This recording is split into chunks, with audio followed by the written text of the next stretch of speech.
Hi guys, welcome back to the channel. जो आज हम टॉपिक डिस्कस करने वाले हैं वो है टॉपिक ऑफ टेरिटरी। जब भी मैं नेशनल इनकम पढ़ाता हूँ ना बच्चों को, तो मेरे को एक ही चीज़ सुनने को मिलती है, सर टेरिटरी तो हमें पता है क्या होती है। और जब मैं उनसे पूछता हूँ कि क्या है हमारी टेरिटरी, वो एक ही चीज़ बोलते हैं, इंडियन लैंड, दैट्स इट। ऐसा नहीं है, हमारी territory includes way beyond Indian land. Please mind it, मैं पीओके की बात नहीं कर रहा, राइट। सो इंडियन लैंड सिर्फ हमारी टेरिटरी नहीं है। आज ही आपका कन्फ्यूजन मैं क्लियर करूंगा। इंडिया की जो नेशनल इनकम है वो सिर्फ इंडियन लैंड से ही नहीं आती, there are other also places जहाँ से हमारी नेशनल इनकम आती है। So let's discuss them one by one.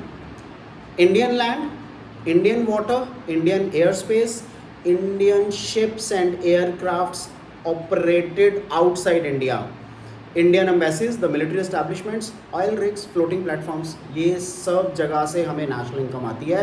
ये सब हमारी डोमेस्टिक टेरिटरी है, इंडिया की डोमेस्टिक टेरिटरी है, right. So we start with Indian land. So it's very obvious, Jammu Kashmir से लेके कन्याकुमारी तक, गुजरात से लेके अरुणाचल प्रदेश तक, सब अपना Hindustan, right. So Indian land, जितनी इनकम यहाँ से आएगी, जिस जिस चैनल से आएगी, be it primary sector, secondary sector, tertiary sector, ये सब हमारा है, इंडियन लैंड है, ये हमारी डोमेस्टिक इनकम में ऐड होगा। Second is Indian waters. Please mind it, जितने फॉरेन के शिप्स हमारे पानी में आते हैं, हमारी टेरिटरी में एंटर करते हैं, हमारी इंडियन टेरिटरी में 24 नॉटिकल माइल्स, राइट। सो जितने भी शिप्स एंटर करते हैं, it may be in any sea, जितने सी हमें लगते हैं उन सब में वो सब हमें किराया देते हैं। दे हैव टू पे a certain amount of money. उसको हम इंडियन वाटर से जनरेटेड डोमेस्टिक टेरिटरी है वो हमारी, उससे हम इंडियन वाटर से जनरेटेड नेशनल इनकम बोलते हैं, राइट। सिर्फ इंडियन लैंड और इंडियन वाटर नहीं है, Indian air space. Indian air space, जो भी हमारे एयर स्पेस से जो भी फ्लाई करते हैं एयरप्लेन्स, पैसेंजर एयरप्लेन्स और एनी अदर एयरप्लेन, वो हमें पैसा दे के ही जाते हैं, राइट। सो वो भी हमारी टेरिटरी में आते हैं। So Indian air space is Indian territory. ये तो हमें पता था, land water air. You will be surprise to know Indian ships, aircrafts, वो शिप्स, वो एयरक्राफ्ट जो इंडिया से बाहर ऑपरेट करते हैं। For example, there is a company by the name ABC। उन लोगों ने एक शिप, कार्गो शिप है उन लोगों का, जो ट्रेवल्स बिटवीन से UK एंड USA, राइट, और दे में travel between Hong Kong to Australia. ये जितने भी शिप्स हैं जो ABC लिमिटेड के हैं, वो डोमेस्टिक टेरिटरी है।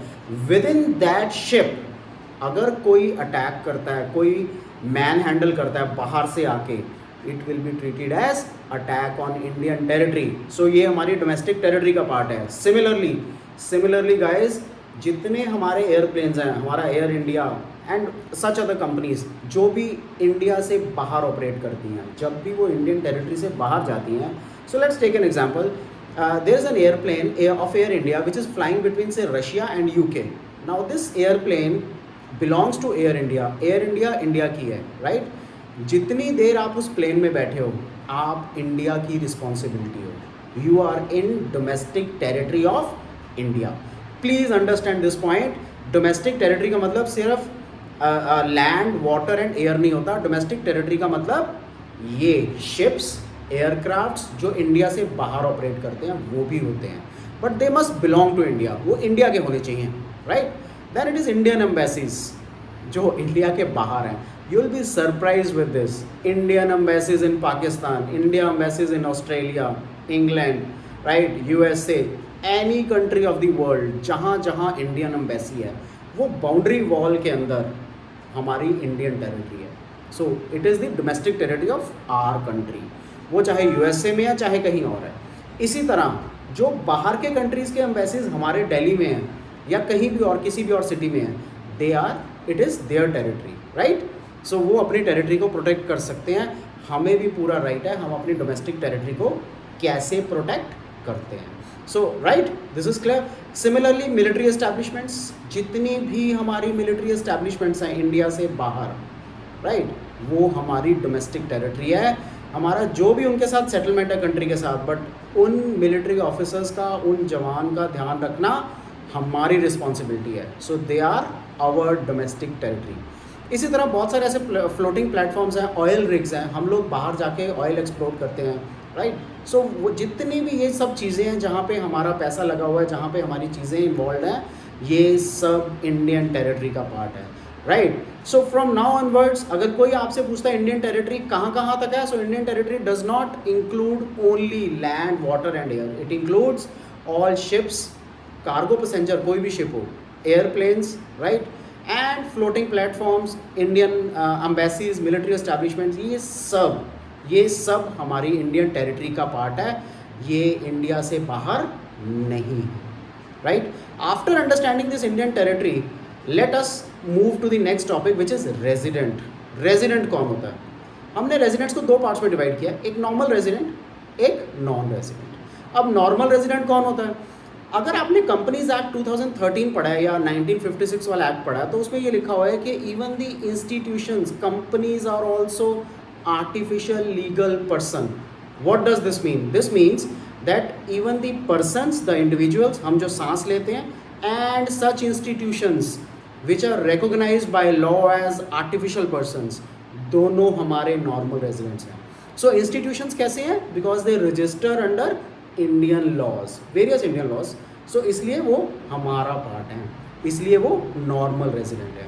अगर हम नॉर्मल रेजिडेंट को डिटेल में अंडरस्टैंड करना चाहते हैं सो उसकी डेफिनेशन क्या है? ये नॉर्मल रेजिडेंट्स वो रेजिडेंट्स हैं which are located in territory, हमारी डोमेस्टिक टेरिटरी में हैं, फॉर मोर देन 1 ईयर, 1 साल से ज़्यादा वो हमारी डोमेस्टिक टेरिटरी में हैं, इसको हम नॉर्मल रेजिडेंट बोलते हैं। वो अर्न भी यहाँ करता है, वो स्पेंड भी यहाँ करता है और वो वेल्थ अकमुलेट भी करता है इंडिया से। This is the definition for normal resident. I hope the definition is pretty clear, right. Now let's move to the next topic which is non resident. Now who is a non resident? Non resident कौन होता है? Non resident foreign visitor जो holidays के लिए यहाँ पे आता है, he is a non resident. वो सिर्फ घूमने फिरने के पर्पस से आया है। ही में stay in India for 10 days, 20 days, महीना, 2 महीने, 1 साल से नीचे रहेगा। बिकॉज अगर वो 1 साल से ऊपर रहता है तो हम उसको नॉर्मल रेजिडेंट कंसिडर कर सकते हैं, प्रोवाइडेड बाकी सारी चीज़ों का ध्यान रखे वो, राइट।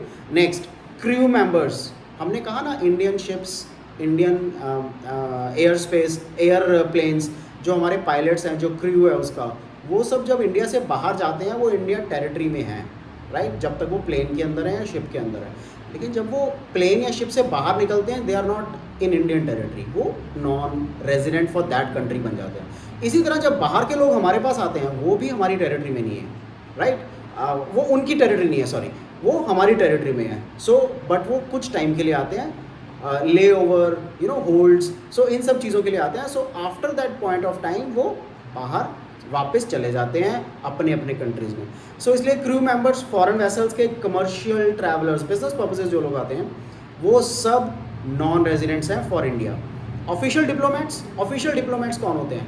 जो भी अलग अलग कंट्री के रिप्रेजेंटेटिव्स आते हैं, ऑफिसर्स आते हैं फॉर एनीथिंग, जैसे G20 चलता है, राइट, तो उसमें बहुत सारे डिप्लोमेट्स इंडिया में आते हैं।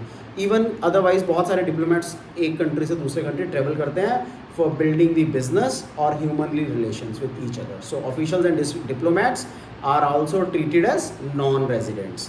इंटरनेशनल बॉडीज़ के जो लोग काम करते हैं, international monetary fund, world bank, इन सब में जो लोग काम करते हैं वो एक पर्टिकुलर मिशन के अंडर काम करते हैं, mission given to them by IMF और the World Bank, right. So क्योंकि वो ना तो हमारे से इनकम ले रहे हैं, ना वो हमारे यहाँ स्पेंड करते हैं, वो थोड़ी सी इनकम जनरेट करते हैं जो उनका सोर्स ऑफ एम्प्लॉयमेंट है वहीं से। सो उनकी सोर्स ऑफ एम्प्लॉयमेंट है उनके अपने कंट्रीज, दैट इज़ वाई वो हमारे रेजिडेंट्स नहीं हैं, they are the residents of their own country. For all these people we treat them non residents, right? So इन सब के लिए हम उनको non resident treat करते हैं। Guys, this is from me for territory, for the topic of territory. If you find anything which is still not clear, please do let me know in the comments. I'll clear all your doubts. Thank you.